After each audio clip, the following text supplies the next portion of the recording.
하나님의 말씀을 담은 성경은 그 처음을 창조 가운데 행하신 하나님의 일들을 기록함으로써 시작하고 있습니다. 이는 우리 눈에 보이는 창조의 모든 세계뿐만 아니라 현재의 과학의 기술로도 확인할 수 없는 온 우주 만물의 세계를 하나님께서 창조하셨음을 선포하고 있는 것입니다. 이는 이미 존재하던 것들에서 새로운 변화를 이루어내신 변형이 아닌 존재하지 않던 것들 속에서 오직 하나님의 말씀으로 이루신 창조의 사건이었음을 나타냅니다. 덧붙여 말하면 하나님의 말씀을 통해 영원이란 무한대의 시간 속에서 태초, 즉 처음의 시작이라는 시간의 개념이 존재하게 되었습니다.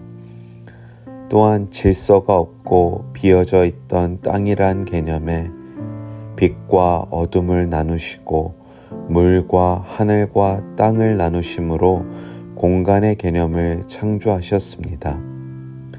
더불어 창조하신 땅 위에 각 종류대로의 풀과 채소와 나무를 창조하심으로 하나님의 창조의 세계에 질서를 준비하시고 생명을 채우셨습니다. 특별히 이러한 질서와 채움을 위해 각각의 존재하게 된 창조의 세계들을 특별한 이름으로 불러주셨습니다. 그리하여 부르신 그 이름들 속에 모든 그들의 존재적인 역할과 의미를 부여하셨습니다.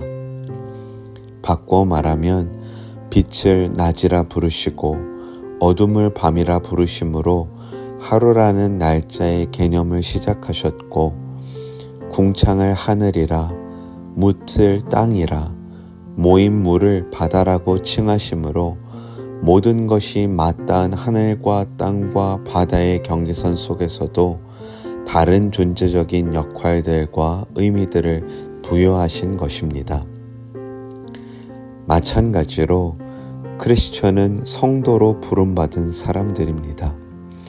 이는 육신의 삶 속에 우리에게 고유의 이름이 있지만 그 삶 속에서 성도, 곧 그리스도를 믿는 사람이란 새 이름으로 불러주셨음을 뜻합니다.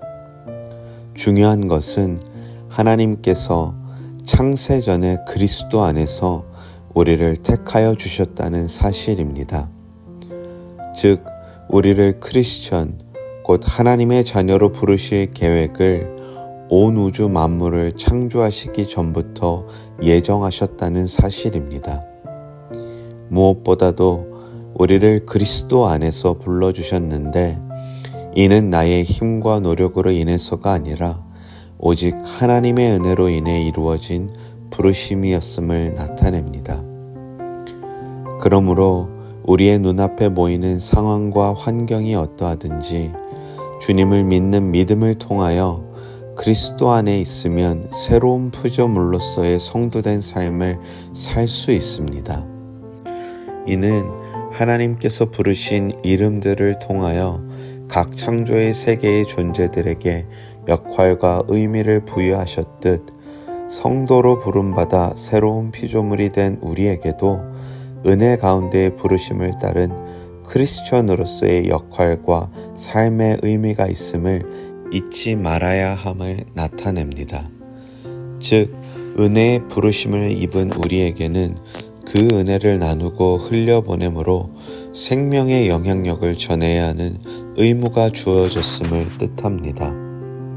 한 가지 우리가 잊지 말아야 할 것은 하나님께서 말씀으로 창조의 세계를 지으심으로 혼돈 가운데 질서를, 공허 가운데 생명을 채우셨듯 우리의 성도된 삶 속에도 항상 하나님의 말씀을 통한 질서와 채움이 필요하다는 사실입니다.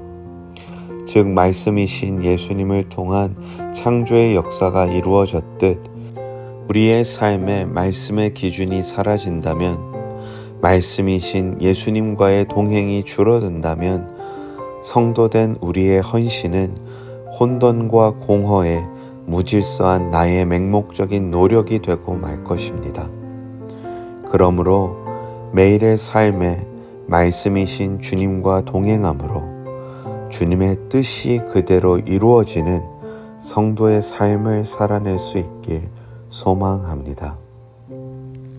이 말씀을 바탕으로 함께 기도하는 시간을 갖도록 하시겠습니다.